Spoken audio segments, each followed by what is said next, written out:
What's going on? What's going on? It's your boy Sensei Marv back with another episode of the Dojo Show. It's been a minute since I've been here in the studio doing things, but I have been really trying to be more intentional about trying to understand how to navigate this YouTube world and put out content. And as you can see, some of the content has been varying a little bit, going away from more of the interview formats to maybe doing more daily vlogging and different things, So hopefully, it's my hope that the dojo page will be more of a kind of a lifestyle page. It's of course the dojo is always the focus, right? Because everything is the dojo, right? The dojo represents a school. It represents learning. In life, you're always learning, you're always growing, you're always developing. So it is my hope that everything that I put out will, in some way, shape, or form, be reflective of growth, development, and learning, even the funny stuff. So I say that to say, we're here. This is an exciting time for me because I've been able to witness for the first time my New York Knicks win a NBA championship. And I am so excited by this because the Knicks were a team that has always had this thing around them, right? Like nobody ever gives them their just dues, right? And so, I've been a lifelong Knicks fan. I've been with the Knicks from, a little boy when Patrick Ewing was coming up. And I remember just growing up and having this actual poster on my wall. This was the actual poster that I had on my wall growing up in New York.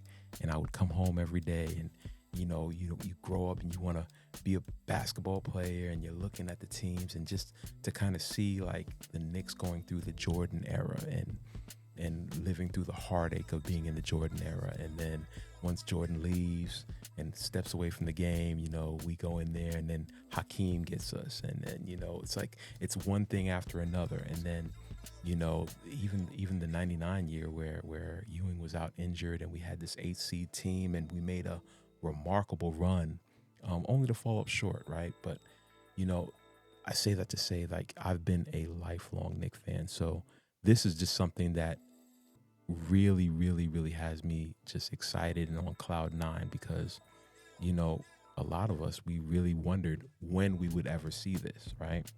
And you see that there's a lot of parity within the league right now. So it's a good time, an exciting time to be a Knicks fan. It's an exciting time for basketball in general. But even as excited as I am for the product, for the year that it's been for basketball and so forth and so on, I also found myself to be a little saddened. And I want to say I was a little saddened or maybe even a little disappointed, not with the Knicks, but more so with the league and the way that they were officiating things, the way that they were making decisions to either penalize or not penalize certain players. I want to just kind of be careful because I don't want to villainize anybody. I don't want to say that this team was cheating or that team was cheating. And I'm sure everybody just kind of will already kind of get the gist of what I'm referring to. But I do feel like it's a more of a league thing. And I think it's more about the league doing things to protect their interests, right? And I think that kind of bothered me. And it made me think about compromise and identity. And so as I'm thinking about compromise and identity, it kind of sparked a thought in my head and brought me back to a conversation that I had with a good dear friend of mine. And that friend was telling me about the time when he was getting ready to transition from being a small scale martial arts school to growing into a more larger scale commercial type school. And the thing about that is when he was a small scale school, he really had nothing to lose. He was passionate about what it was that he wanted to do, right? And because he was passionate about what he wanted to do, he was not willing to compromise with regards to certain things, right? He was more in line with the art, growing the discipline, growing all the things that was necessary to, develop a healthy martial artist. However, as he started to think more grander, on a grander scale, large scale, and started to make a transition to a more commercialized setting, he found that he had to kind of acquiesce a little things. He had to relax certain standards, right? And I think basically what he was kind of saying was he felt that he was more at the mercy of his patrons, whereas before he was able to run the program the way he deemed it fit or the way it was appropriate. You know, it would start with little concessions that were made here and there, keep people happy and try to make sure that the paying customer would continue to pay. And over time, those little compromises became large compromises. And inevitably, it led to the overall product being changed to the point where he felt like it wasn't the product, it wasn't the intention of what he wanted. And so he realized that he had drifted so far from his vision that it no longer was his vision, no longer resembled the vision that he wanted. And so he decided to just blow it up and start all over again. Now, I'm not saying that the league needs to blow it up and start all over again. By no means. I mean, I'm not in that position to make those types of things. I'm not a commentator or anything like that. I'm just making an observation of what I saw. But I do think that it brings me back to the thought of compromise, right? Every 10 years, the league has to shift and has to change, right?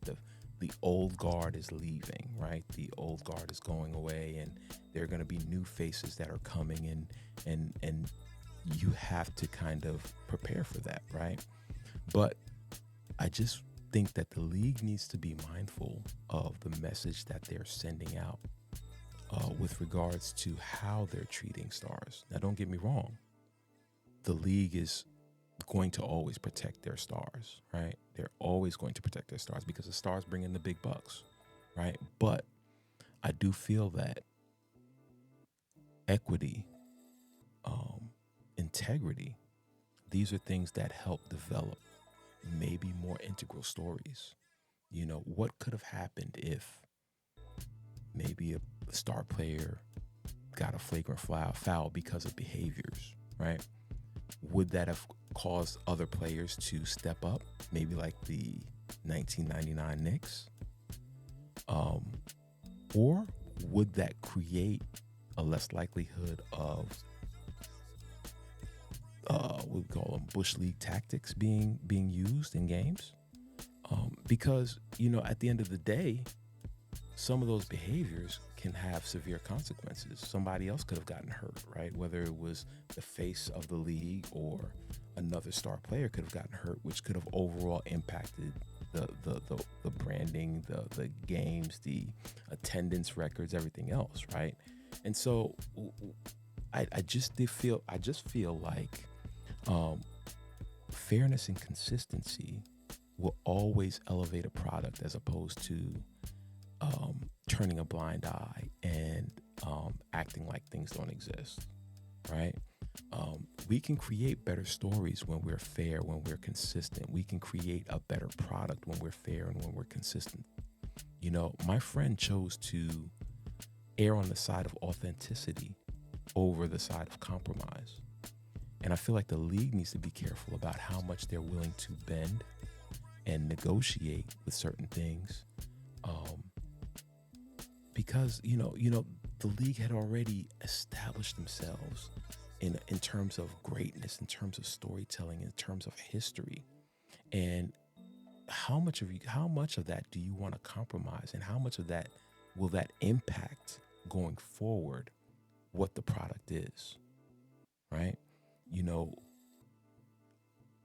When we compromise stuff, we tend to lose our identity.